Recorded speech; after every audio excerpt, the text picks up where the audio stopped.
there are going to be a lot of nuggets dropping here. So before recording this, we are talking about how privileged people in Americans are, and I know most of you can tell this. Most of you in Ghana, you know how when you come from Ghana, Nigeria, Kenya is even better, Togo, Cote d'Ivoire, you know how the system doesn't work over there, and over here the system is smooth.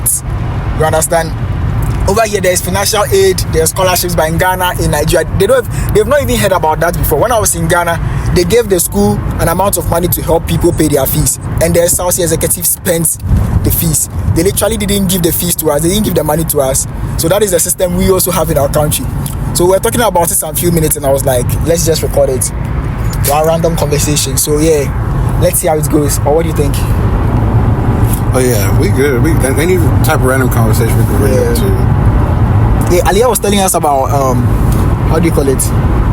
Tell me about what? You're saying something I've forgotten. Either about your family or oh yeah.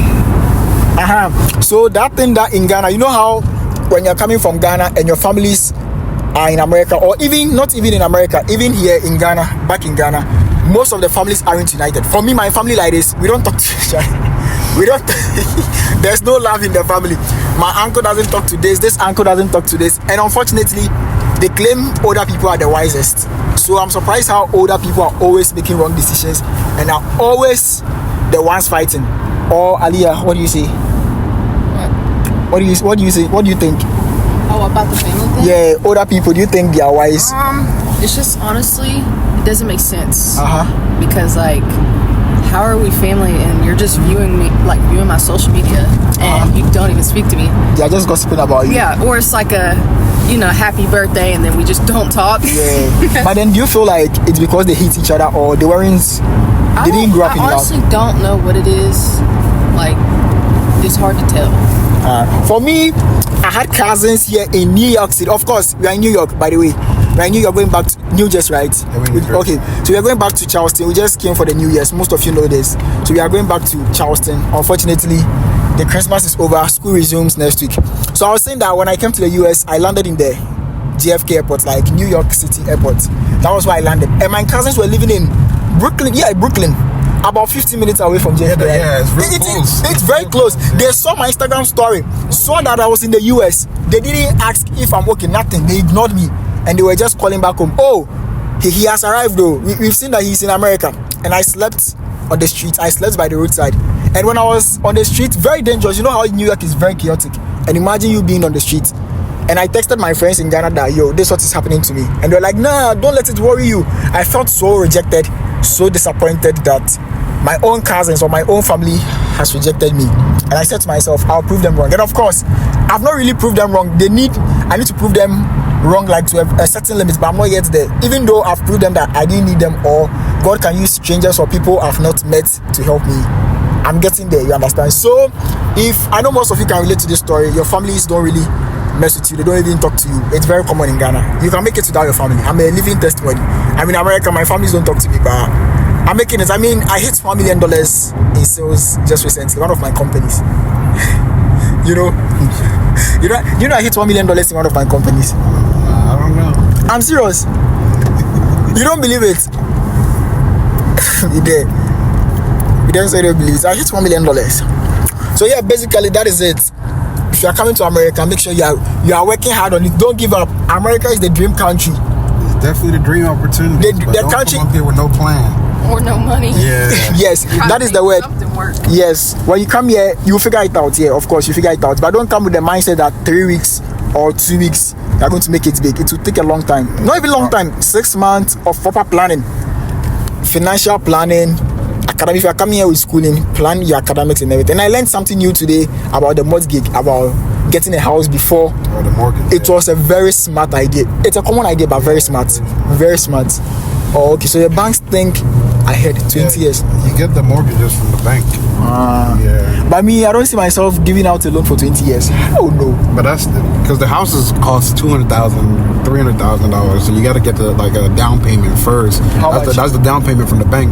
So that they're already paying for the house. So you making your own, doing your own monthly payments. Oh. Yeah. So then if you do miss payments, then they come take your house. That's what you say. Not one, but like if you Like if you don't pay, start paying. You know, they'll give you a warning. Like every place else, they'll give you a warning.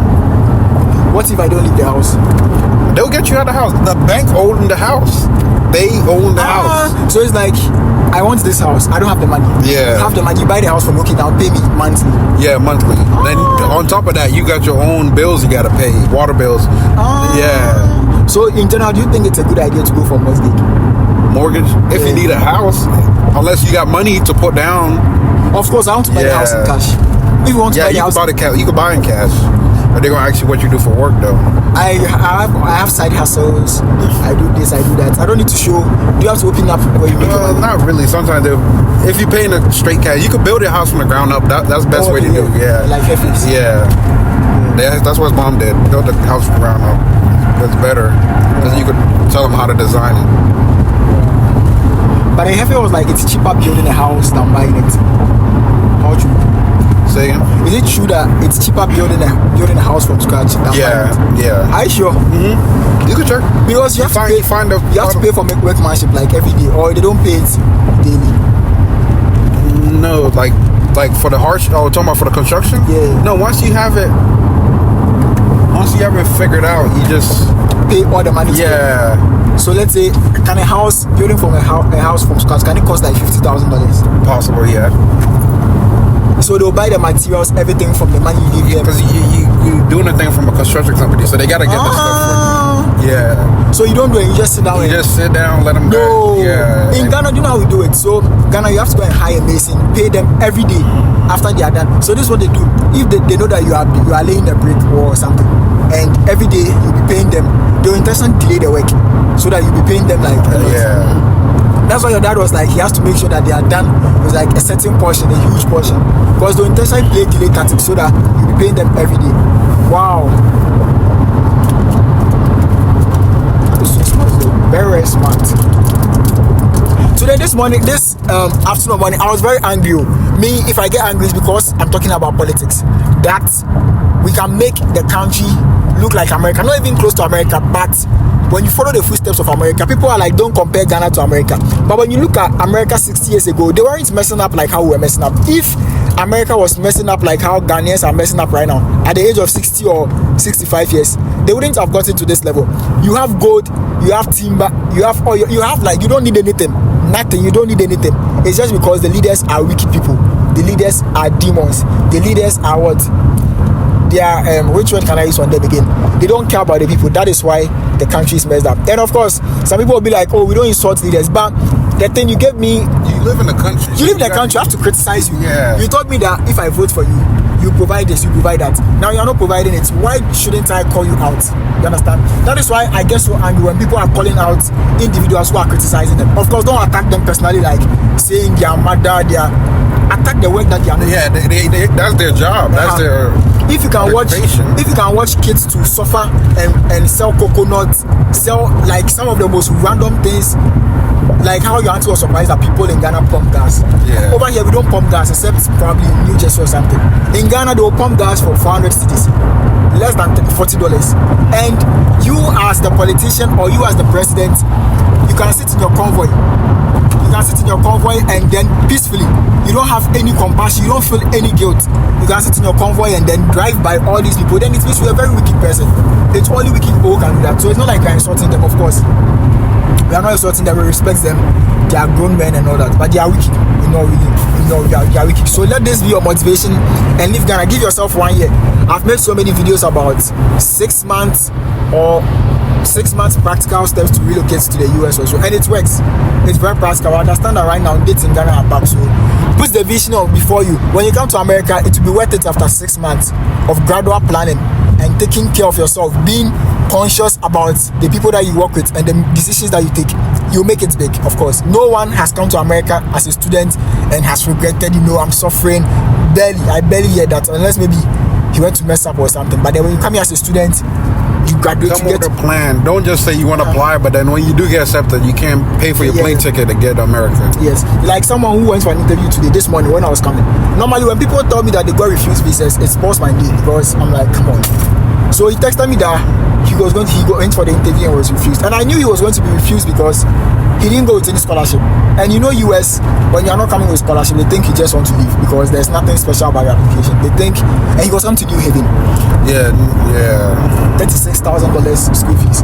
They asked him how is he going to pay for the fees. He showed the bank statement. They're like, nah.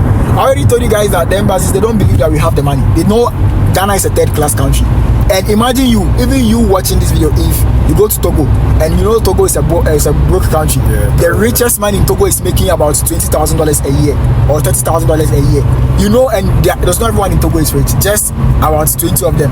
And then you are at the visa counter and then they come with bank statements showing $40,000, $60,000. Won't you be surprised?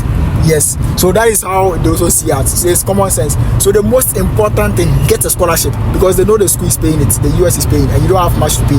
So get a scholarship, prepare yourself. I've made a visa prep questions and answers. I'm going to link it in the description. Just go there, download it, and then you should be fine. I've had miracles happen from that ebook. People have been commending me, so just get that ebook. It's going to be in the description. And yeah, you also be here. Sometimes I feel guilty that I've been posting a lot of places that we've been going to, and people think that we spend money. We barely spend. People think that traveling in America is we barely spend. Like throughout this journey, can we even say we spent up to $200? No. But then in Ghana, you have to buy gas full more than 10,000 cedis. If you are going to Cape Coast 4 hours journey, you buy like 1,000 cedis worth of gas. So yeah, that is basically it. We'll probably end the video here. Random rant. The country, they'll fix it. I'll make sure that they fix it. If you guys don't go and chase their politician cars or their rice and their fruit juice they've been sharing, they will make sure that the country is working because you guys will not take any nonsense. So yeah, that is basically it. I'm going back to West Virginia, and then yeah, thank you so much for watching once again, and I'll see you in the next video. Meet Alia, she's our friend, and meet George. George is also my friend, if you've not met him yet. And this is me. Bye. I wish I could get on TikTok live though.